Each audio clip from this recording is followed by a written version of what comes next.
Bienvenidos, camaradas Santino, Lorena de Argentina, Pablo de Ecuador. Buenos Bueno, días. buen día. Buenos días. Nos convocamos para tratar un tema importantísimo, la teoría marxista, y explicar qué es el materialismo histórico, ¿no? Para hacerlo, te cedo la palabra, Pablo, que puedas explicar un poquito. Muchas gracias. Buenos días a todos. Bien, Buenos días. el materialismo histórico es una doctrina que surge en el siglo XIX, luego de la acumulación de otros conocimientos que al momento se desarrollaban y que la fundan Carlos Marx y Federico Engels. Pero, ¿qué es esto del materialismo histórico? ¿Por qué se llama así? Porque Marx tomó tres fuentes que integraron en su concepción teórica: la filosofía clásica alemana, la economía política inglesa y el socialismo francés. Estos tres aspectos de las ciencias sociales, es decir, la filosofía, la economía y la política, sirvieron para que Marx fusionara esas tres en una sola doctrina.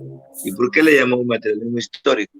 Porque partió del hecho de que eh, las ideas son la consecuencia del desarrollo material de la sociedad y no a la inversa. Esto es muy importante porque más adelante veremos cómo eh, las ideas son parte de la superestructura de la sociedad y el desarrollo de la producción, es decir, el desarrollo material, la vida de los seres humanos es la estructura de la sociedad. Entonces, él le llamó materialismo histórico porque tomó en sí las ideas de Hegel respecto de la dialéctica, de la filosofía, cómo se desarrollaban las cosas, y la aplicó en su concepción no solo a la naturaleza, sino también a la sociedad. De ese modo, él entendió que es la materia la que se desarrolla y sufre un proceso, por eso se llama materialismo histórico. Entonces, en oposición al idealismo, el materialismo histórico no solamente explica los móviles ideológicos de la actividad de los hombres, sino que descubre las causas materiales de esos móviles.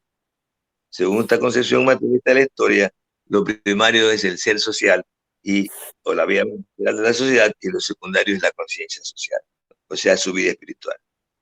Sin embargo, el materialismo no niega en absoluto el enorme papel de las ideas en el desarrollo social, pero las considera que son un reflejo de las condiciones de vida de los hombres, una expresión de las demandas de progreso de la vida material en la sociedad.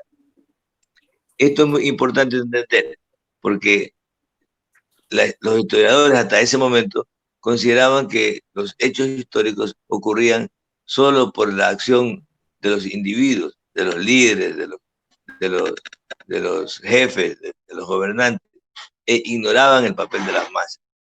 Marx pone eso claro y demuestra que no es solamente que la actividad de los hombres lo que determina el rumbo de la sociedad, sino que es la acción de las masas mismas, del pueblo, de acuerdo a cada momento histórico del desarrollo de la sociedad humana, es decir, de los esclavos en el esclavismo, de los siervos de la gleba en el feudalismo y de la clase proletaria en el capitalismo, que es justamente donde él comienza a entender el problema en los inicios del desarrollo del capitalismo. Y le llama por eso a la clase obrera industrial el proletariado moderno.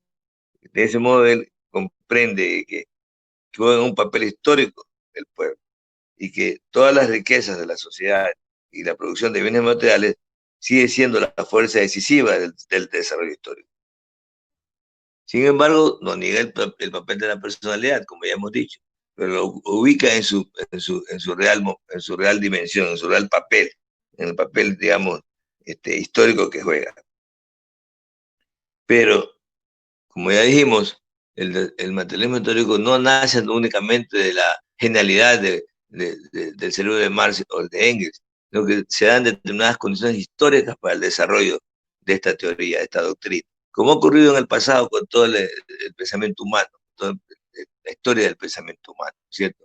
Es decir, los griegos entendieron, los clásicos filósofos griegos, entendieron el problema de manera ingenua, porque no había un desarrollo de la materialidad de la sociedad que les permitiera comprender la causa fundamental o primigenia de las cosas.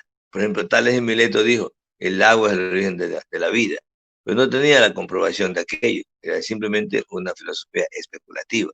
Mucho después entendemos que la investigación científica demostró que efectivamente la vida nace en el agua cuando se forma el ADN, primero en los organismos unicelulares y que luego esta se va complejizando, siendo más compleja hasta lograr lo que ocurre con todas las especies vivas en el planeta. Entonces, solo esas condiciones históricas del surgimiento del capitalismo, que como Marx lo llamara, nació chorreando lodo y sangre en la segunda mitad del siglo XIX, es que permitieron que Marx entendiera el fenómeno y pudiera explicarlo de manera científica. Ese es, en esencia, el origen del materialismo histórico, como una corriente, una doctrina económica, política y social que se nutrió de la dialéctica como filosofía o del materialismo dialéctico, pero también de la economía política y de la experiencia concreta del socialismo en las luchas de los obreros, particularmente en Francia. Por eso Lenin llamó a eso que ya lo dije. El marxismo es tres partes y tres fuentes integrantes: la filosofía clásica alemana, la economía política inglesa y el socialismo francés. Camaradas. Muy bien, gracias Pablo. Santino, podés continuar explicándonos un poquito más cómo continúa desarrollando el tema del materialismo histórico. Claro que sí, camaradas, buenos días. Bueno, yo voy a comentar un poco, siguiendo con la línea de lo que estuvo explicando Pablo, ¿no? La introducción, ¿no?, al materialismo histórico, esto de que el desarrollo material de la sociedad determina su desarrollo intelectual, ¿no?, o ideológico. Bueno, tenemos para decir que el ser humano, ¿no?, como dijimos antes de poder pensar, hacer filosofía, diseñar una organización política, ¿no?, diseñar unas determinadas leyes, una religión, entre otras cosas, necesita, evidentemente, producir primero su alimento, bebida, vivienda, vestimenta, entre otros bienes materiales.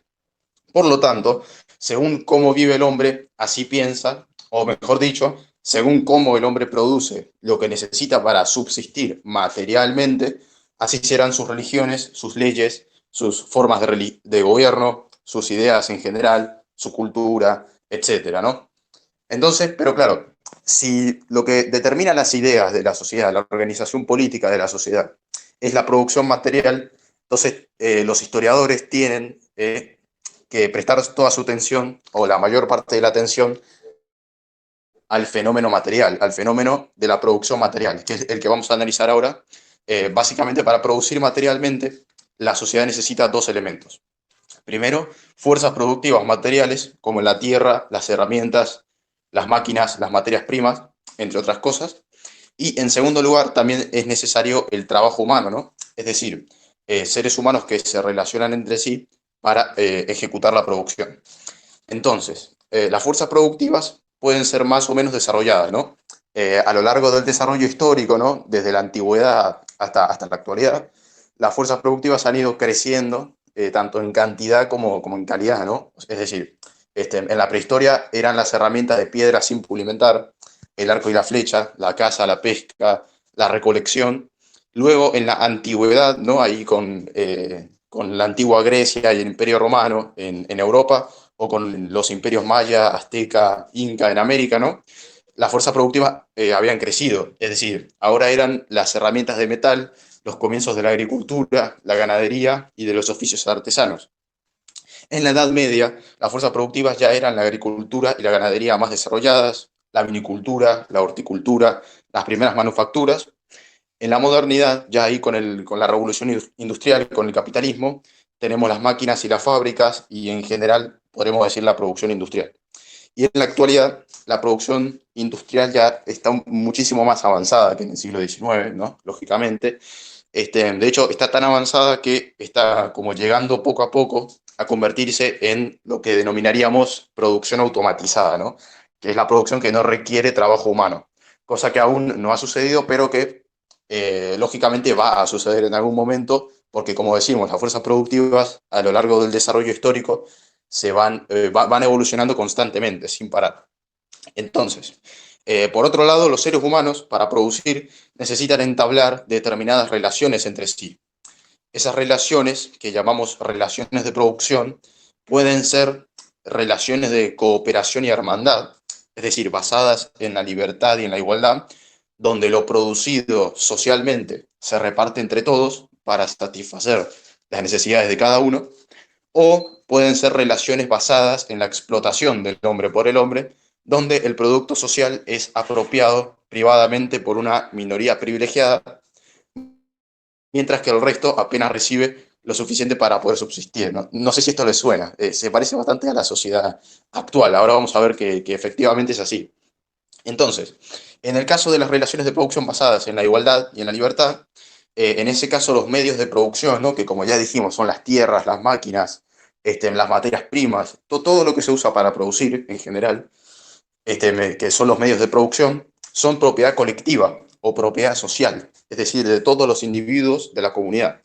En cambio, en el caso de las relaciones de producción basadas en la explotación de los unos por los otros, los medios de producción son la propiedad privada de una minoría de individuos, unos pocos sujetos, de modo que la sociedad se divide en una minoría que posee y no trabaja y una mayoría que trabaja y no posee. Es decir, se divide en clases sociales, ¿verdad? Entonces, ahora vamos a ir en retrospectiva, vamos a ir hacia la prehistoria.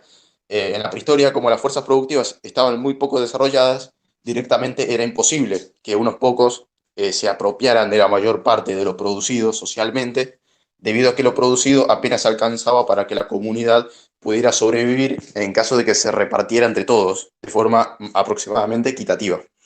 Entonces el sistema económico era el comunismo primitivo, que consistía en unas relaciones de producción basadas en la igualdad y en la libertad, es decir, en la propiedad social de los medios de producción. Luego, en la antigüedad, bueno, como dijimos antes, los imperios azteca, maya e inca en América, el antiguo imperio chino en Oriente, etcétera, ¿no? El desarrollo de la agricultura y la ganadería, las nuevas fuerzas productivas, habían permitido que los pueblos más fuertes sometieran por la fuerza a los pueblos más débiles. Entonces se conformaron grandes imperios como Grecia y Roma, donde el sistema económico ya no era el comunismo primitivo, sino el esclavismo. Es decir, unas relaciones de producción basadas en la explotación del hombre por el hombre y en la propiedad privada de los medios de producción.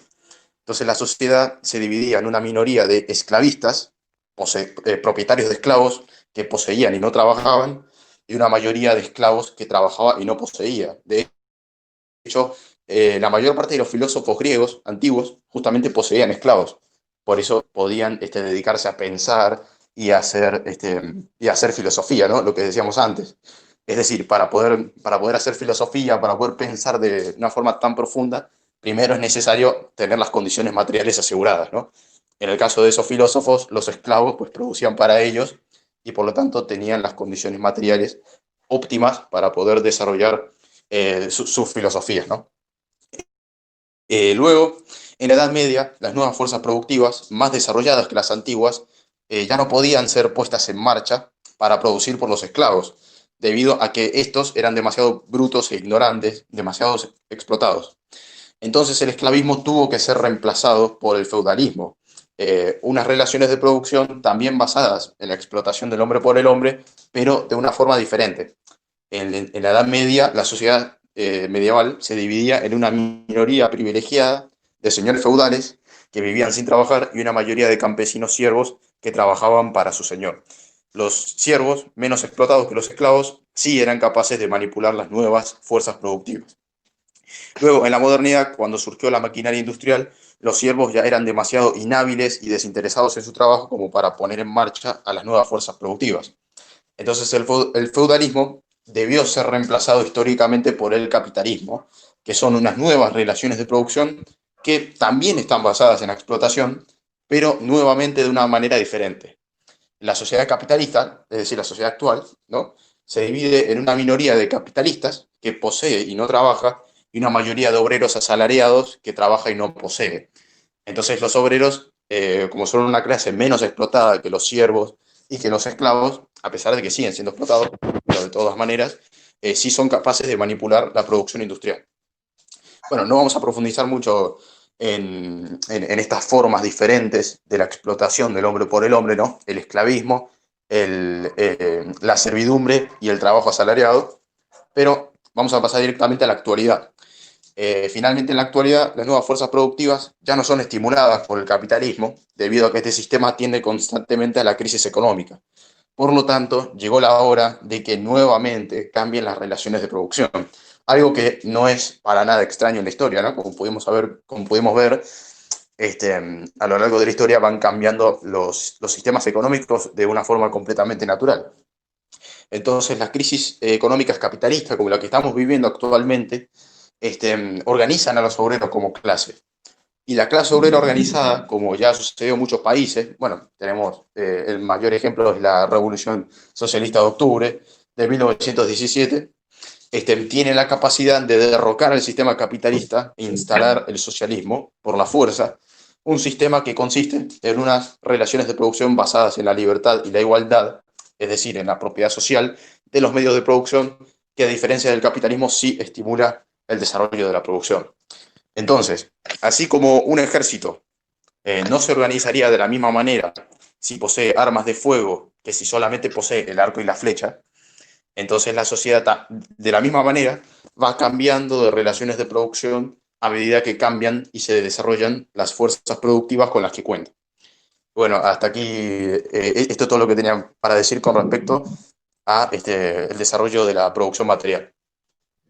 Muchas gracias, camarada Santino. Bueno, yo quería comentar, en estos días, el diario proimperialista yanqui, La Nación, sacó una nota muy interesante, una nota que se la encomendó a un historiador, a un becario del CONICET, un investigador del CONICET, acerca de la historia de México y cuando Lázaro Cárdenas fue eh, propuesto por Plutarco Elías Calles, que era quien tenía el poder en México y a través de lo que se conocía como el dedazo, lo ungió presidente, ¿no? Y la cuestión es que el título, ¿no? O sea, ¿por qué la nación se dio ese trabajo de encomendarle a un investigador del CONICET que realice la nota, ¿no? ¿Qué tiene que ver eso con la Argentina de hoy? Es decir, ¿cuál es el interés de la nación de repente hacer una investigación histórica, ¿no? Y sacar, traer a la luz a estos días esa cuestión histórica. Para hacerlo, me gustaría que Lorena, si podés contarnos a qué se refería el título de la nota cuando decía una parábola argentina o de cómo hay que animarse a romper, ¿no? A cortar para hacer historia.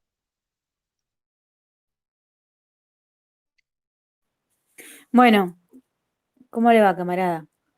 El autor de la nota, Juan Palacios, le dice implícitamente al actual presidente Alberto Fernández que provoque su ruptura con la expresidente Cristina de Kirchner, quien fue que la puso a dedo a este presidente Fernández, Alberto Fernández.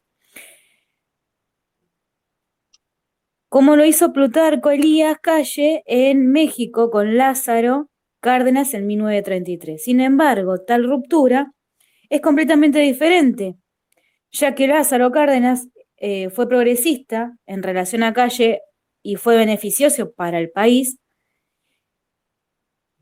Por lo contrario, Alberto Fernández es reaccionario en relación a Cristina Fernández de Kirchner. Y esto provocaría, esta ruptura política sería negativa para Argentina.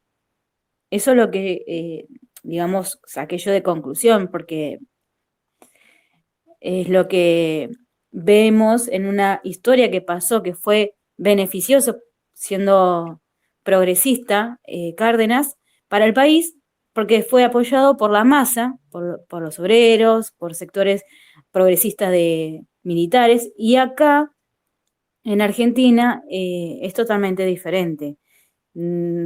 Alberto Fernández, si bien tiene apoyos de algunos obreros, de algunos sectores pobres, tiene más,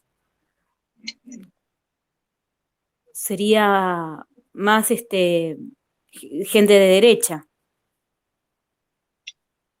Esa es mi conclusión. Muchas gracias, Lorena. Exactamente. Bueno, acá vemos cómo Lorena aplicó nuestro método, el marxismo, la dialéctica materialista, aplicada al mundo, a la sociedad humana, es el materialismo histórico, ¿no? Porque vio claramente las similitudes que tuvo el proceso de la presidencia de Lázaro Cárdenas y la presidencia de Alberto Fernández, ¿no? Que son en dos tiempos históricos diferentes, en dos países diferentes, sin embargo, los dos fueron nombrados o señalados por quien detentaba el poder político, ¿no? Plutarco Elías Calles en México y Cristina Fernández de Kirchner en Argentina. Hasta ahí las similitudes, pero como muy bien señaló la camarada Lorena, hay diferencias muy grandes, ¿no? Porque Clarín quiere una ruptura por derecha, Clarín lo anima y por eso encomendó la nota al investigador de CONICET, lo anima constantemente a Alberto Fernández a seguir un camino reaccionario. Todo lo contrario al camino que siguió Lázaro Cárdenas, que fue un camino progresista, como señaló Lorena, apoyado por los trabajadores, por los campesinos, por los sectores más progresistas del ejército mexicano, ¿no? O sea, no quieren vender el gato por liebre, ¿no? Pero con cierta seriedad, ¿no? Vemos en este intento de la nación. Yo quería cerrar el tema comentando que, bueno, la dialéctica materialista, aplicada al humano, repito, sería el materialismo histórico, ¿no? Es la teoría filosófica de la renovación revolucionaria de la sociedad, es la teoría de la revolución social. El marxismo ha descubierto en las masas y sobre todo en la clase obrera la fuerza motriz del progreso histórico y en la revolución la principal palanca de los grandes cambios sociales. Dijo Marx, las revoluciones son las locomotoras de la historia y Lenin indicaba que el mundo se mueve gracias a las revoluciones. En el desarrollo progresivo de la sociedad desempeñan un papel especial las revoluciones socialistas. Con esto quería cerrar mi participación. ¿Alguien quería agregar algo, camaradas? Y cerramos el tema. Sí, yo quería agregar algo importante, que es justamente una reflexión a partir de lo que ha hecho la camarada Lorena. Estas contradicciones en el seno del poder, en el caso de México, y la intención de insinuar que pase ahora lo mismo en Argentina, lo único que demuestra es que la lucha de clases existe como el motor de la historia. Y fue lo que Marx descubrió. Alguna gente piensa que la lucha de clases es creación de los comunistas. No es así. La lucha de clases ha existido siempre en la sociedad. Lo que pasa es que Marx la develó y demostró, como ya dijimos hace un rato, que son las masas el factor principal del movimiento y la revolución como una locomotora, como tú bien has dicho, Martín, ¿no? Y por lo tanto, esas luchas entre fracciones de clase, en este caso la burguesía progresista, el ejemplo de México, con las burguesías reaccionarias, y en Argentina a la inversa, pero igual lucha interburguesa, son prácticamente inevitables cuando la sociedad avanza, cuando justamente la presión de las masas, la lucha por sus reivindicaciones y por sus intereses obligan a tomar partido por una u otra. Por eso consideramos que es importante tener claro de que en un momento histórico que pasa América Latina, necesitamos de esos acuerdos, de esas alianzas con sectores de clase. Necesitamos construir un bloque histórico, como decía Antonio Gramsci, porque caso contrario, el proletariado estará aislado, no tendrá la oportunidad de seguir jugando su papel protagónico en el cambio profundo de la sociedad. Eso nomás, compañeros. Exactamente, Pablo. Bueno, camaradas, si no agregamos más nada, cerramos la conferencia. Muchas gracias, como siempre, por la participación de todos, el compromiso que se renueva semana a semana. Y bueno, la semana que viene estaremos de nuevo en conferencia tratando otro de los temas bueno, más importantes, más candentes del momento, hacia el triunfo de la revolución mundial socialista, camaradas. Venceremos. Venceremos. Venceremos. Venceremos. Muchas gracias.